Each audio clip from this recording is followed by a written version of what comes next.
Assalamualaikum warahmatullahi wabarakatuh. Perkenalkan, nama saya Sonia Febrianti dari Prodi S1 Kebidanan semester 3. Di sini saya akan mempresentasikan hasil kerja saya, yaitu tentang episiotomi. Apa itu episiotomi?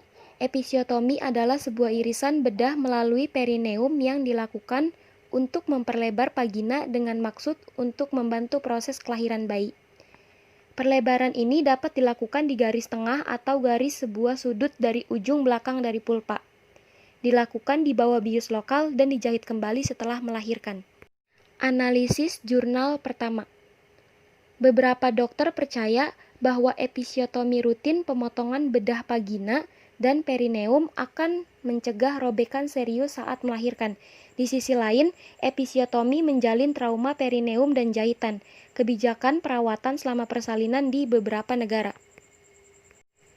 Robekan episiotomi membutuhkan jahitan dan dapat menyebabkan nyeri hebat, pendarahan, nyeri infeksi saat berhubungan seks, dan dapat menyebabkan inkontinensia uriner jangka panjang.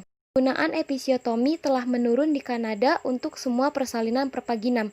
Hubungan protektif antara episiotomi dan cedera sphincter anal kebidanan pada wanita yang melahirkan dengan persalinan pervaginam operatif atau terutama forceps memerlukan pertimbangan ulang untuk praktik klinis di antara wanita nullivara dan mereka yang mencoba melahirkan pervaginam setelah sesar. Cedera sphincter anal kebidanan yang didefinisikan sebagai laserasi perineum derajat ketiga dan keempat adalah morbiditas ibu yang dapat terjadi selama persalinan pervaginam dan menyebabkan komplikasi jangka pendek dan jangka panjang, termasuk nyeri perineum, infeksi, penurunan fungsi seksual, inkontinensia, pembentukan abses, dan fistula rektovaginal. Cedera sphincter anal kebidanan adalah penyebab paling umum dari inkontinensia fekal pada wanita, dan sementara perbaikan bedah primer setelah melahirkan dapat mengurangi disfungsi dasar panggul.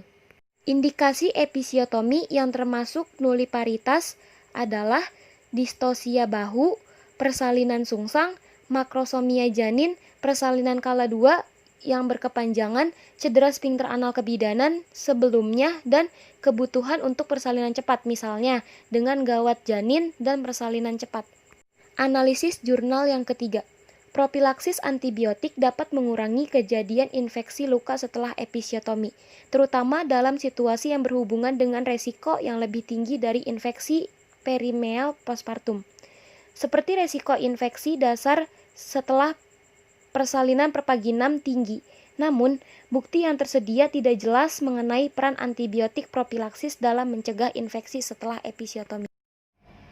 Jadi, kesimpulan dari ketiga jurnal tersebut adalah episiotomi diadakan memang untuk mencegah robekan serius, tetapi setelah dilakukan uji coba, ternyata episiotomi juga bisa mengakibatkan trauma, nyeri yang hebat, dan pendarahan.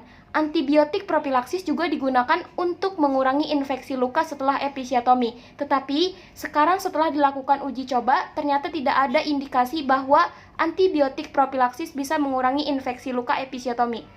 Episiotomi sekarang sudah jarang digunakan, begitupun di Kanada, karena hubungan protektif antara episiotomi dan cedera sphincter anal kebidanan pada wanita yang melahirkan dengan persalinan pervaginam operatif atau terutama forceps. Episiotomi boleh dilakukan jika ada indikasi distosia bahu, persalinan sungsang, makrosomia janin, persalinan kala 2 yang berkepanjangan, cedera sphincter anal kebidanan sebelumnya, dan kebutuhan untuk persalinan cepat, misalnya dengan gawat janin atau persalinan cepat.